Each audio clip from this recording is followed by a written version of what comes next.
And as you may know, my musical eye has been more focused on bluegrass than folk music. And so until I received an unsolicited bio over the email, I must confess that I was unfamiliar with our next performer.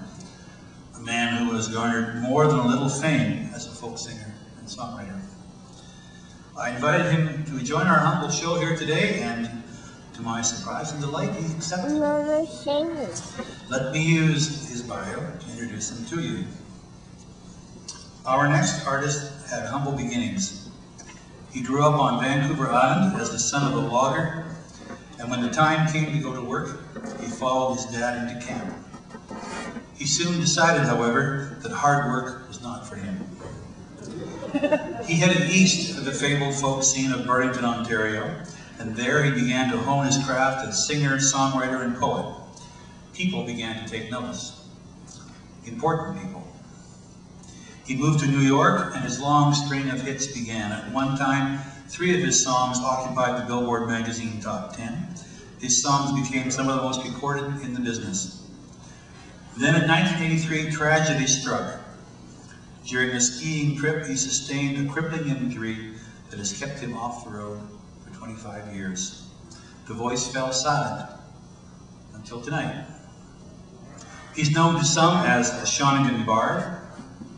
Others have called him the last bastion of the Canadian folk song. But you probably know him best by the name of his hometown, the town he was named after. Ladies and gentlemen, he's the real thing, and tonight, he's all yours.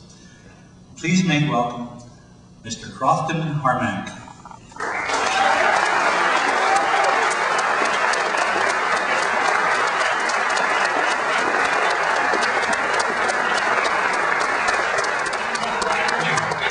Thank you. Thank you very much. Man, a lot of things have changed since I was in this business. I tell you, that's not what my old lady says, I tell you that much. Well, anyway, the dressing rooms were adequate. There's a little song I wrote about this beautiful island of ours, and just a crazy couple who wandered up and down. It's called The Murals of Chemainus.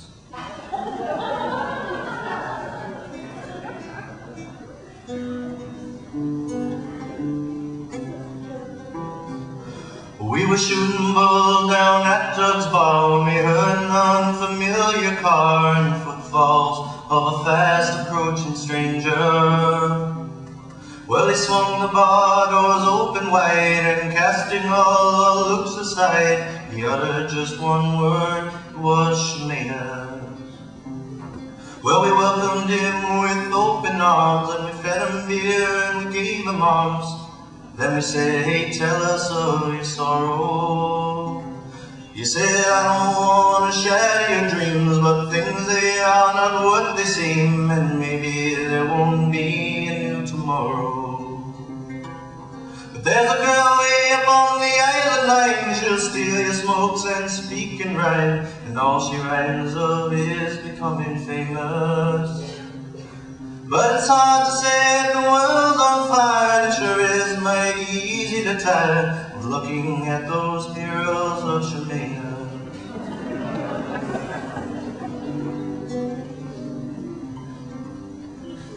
So I offered her a chance to write and see the world while at my side, and free her from the ropes and chains that bound her.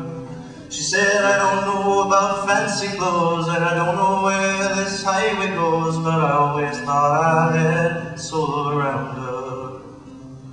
Well, I took her to see the goats and coons. Oh, we surfed Long Beach while high on shrooms,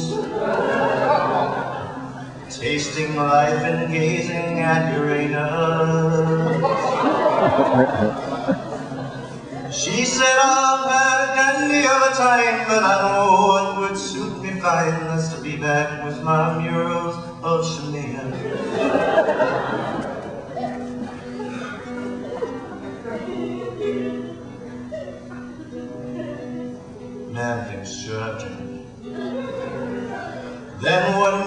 I set out to find that woman who had blown my mind and taken all my rambling heart could give her.